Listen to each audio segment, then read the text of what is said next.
네, 이제는 개장을 앞두고 있는 중화권 증시 전략 짜볼 텐데요. 홍콩 CSOP 자산운용 이재충 상무 스튜디오로 모셨습니다. 상무님 안녕하세요. 네, 안녕하세요.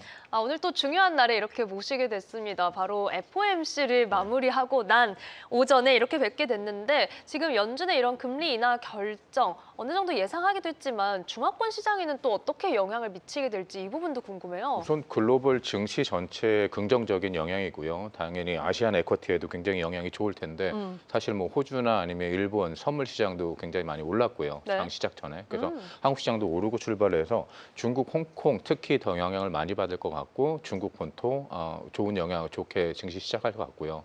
중국만 따로 떨어뜨려 보자 그러면은 이제 IMF 총재가 어제 나온 것 중에 중국 그 성장률 5%대로 잡았잖아요. 네. 그럼 내년은 4.5% 잡으면서 거기서 중요하게 강조한 점이 있는데 향후 이제 소비 진작을 위해서는 좀 강력한 매크로 폴리시를 아니면 매크로 정책을 펼쳐야 된다라고 강조를 하긴 했죠.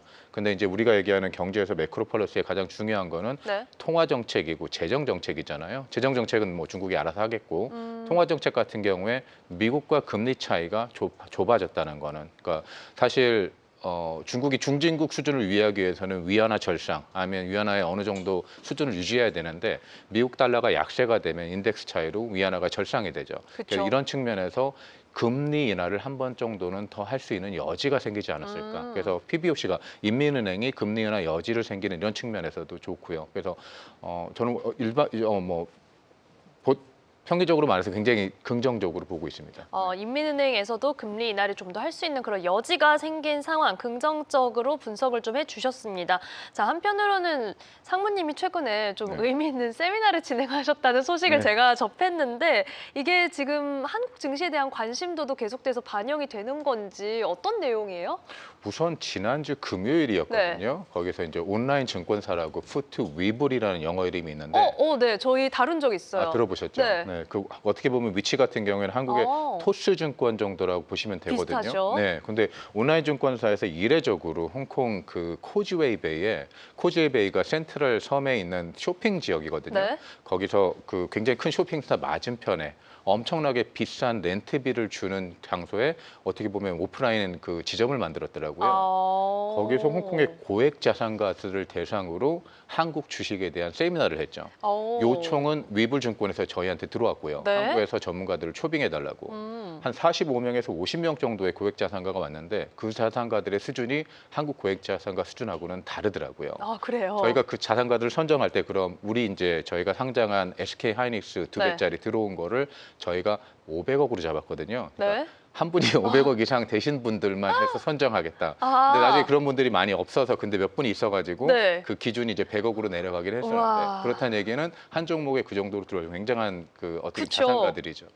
우선 이제 한국에서 전문가분들, 증권회사랑 자산운용사 대표님을 초빙했거든요, 두 분. 근데 우선 SK 하이닉스, 한국 반도체에 대한 관심이 굉장히 높고요. 그리고 그 화면을 띄울 때마다 계속 사진을 찍는. 그래요? 네. 그리고 질문의 어떻게 보면 정도도 너무 좋아가지고 어느 경우까지 있었냐면 그쪽에 패밀리 오피스를 운영하시는 펀드 매니저 두 분은 그 한국 자산운용 대표님 그 스피치가 끝나고 나서 바로 다른 미팅룸으로 불러가지고 30분 정도 얘기를 하시더라고요. 그래서 그 정도로 굉장히 관심이 많다라고 보시면 될 것 같고요. 사실 이건 비단 홍콩 투자자뿐만 아니라 글로벌 투자자들도 이제 한국 주식에 굉장히 관심이 많다.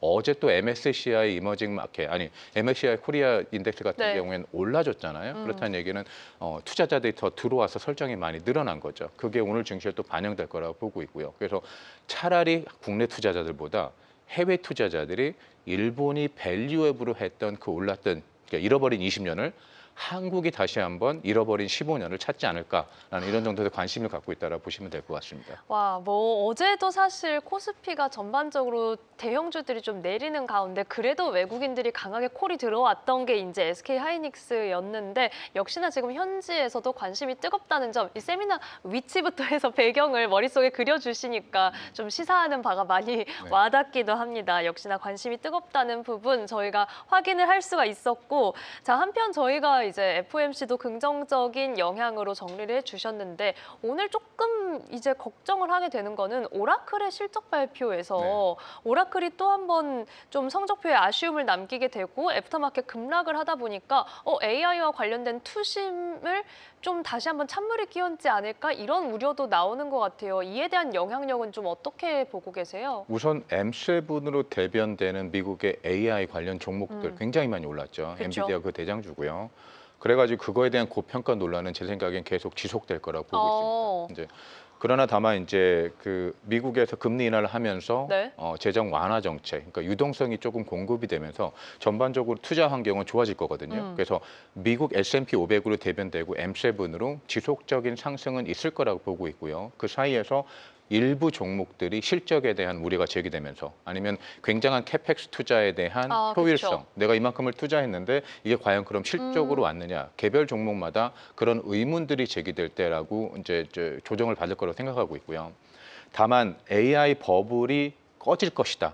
제 생각에는 이 버블은 향후 적어도 2년 정도는 지속될 거라고 보고 있거든요. 그래요? 네, 과연 이제 그게 질문을 가져가지고 내가 투자한 네. 만큼 효율성이 있느냐? 그거에 대한 질문들이 굉장히 부각될 때 일부 종목에서 그 버블이 꺼질 거라고 보고 있는데 그렇다는 얘기는 미국은 굉장히 고평가됐죠. 미국의 AI 종목들. 그렇죠. 다만 우리가 AI 올라오고 있는 아시아 종목들을 봐야 된다고 보고 있거든요. 특히 한국 쪽에서 AI 반도체로 대변되는 삼성전자, SK하이닉스, 아니면 한국 쪽에서는 로보틱스라든가 다른 AI 종목들 충분히 상승 여력이 있다고 보고 있고요. 특히 중국의 반도체 업체들, SMIC라든가 캠브리콘 같은 경우에는 화웨이의 시장 점유율을 어떻게 보면 우리가 가져오겠다. 그리고 미국에서 이제 엔비디아 H200 칩에 대한 것도 네. 중국 정부에서 수입을 조절하기 시작했고, 그래서 그쪽의 생태계는 계속 발전할 거라고 보고 있거든요. 그래서 비단 우리가 AI를 얘기하는 아까 말씀드린 하드웨어 업체, 그리고 AI 에이전트로 재배되는 소프트웨어 업체 말고도 그 AI를 생성하기 위한 이코시스템에서 다른 업체들이죠. 우리가 얘기한 에너지 저장 수산이라든가 그것도 그쵸. 하나고요. 네. 아니면 전력막 공급을 하기 위해서 그 광학 옵틱이라든가 이런 것들. 그러니까 그런 업체들에서 전반적으로 저는 향후 지속적인 투자가 특히 중국에서 이루어지고 있기 때문에 그 아시아 테크 종목에서는 이 버블 아직 아니다. 더 이상 더 상승할 여력이 있다라고 저는 보고 있습니다. 아시아 테크에 대해서는 역시나 상방이 더 저희가 열어두고 볼 수 있다는 점, 여기에 ESS나 뭐 전력과 관련된 종목들 최근에 좋은 움직임 실제로 보여주고 있기도 하고, 로봇에 대해서는 미국이 이제 트럼프 대통령의 이런 행정 명령과 관련된 예고가 나오면서 좀 중국을 보며 긴장을 했나 이런 생각이 개인적으로 살짝 들기도 하더라고요.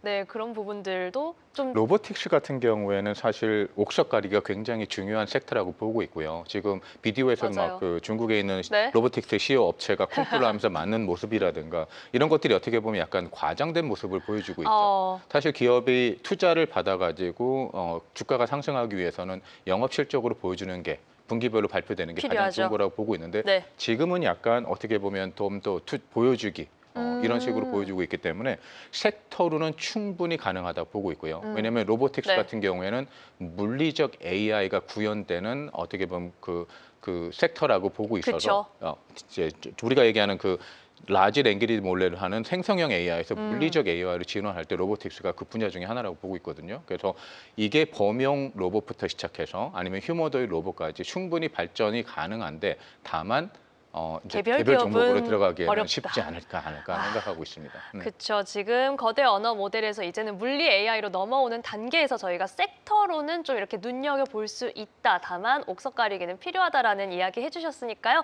같이 참고를 해보시면 좋을 것 같습니다. 역시나 아시아 테크에 대한 긍정적인 전망 다시 한번 좀 짚어주셨네요.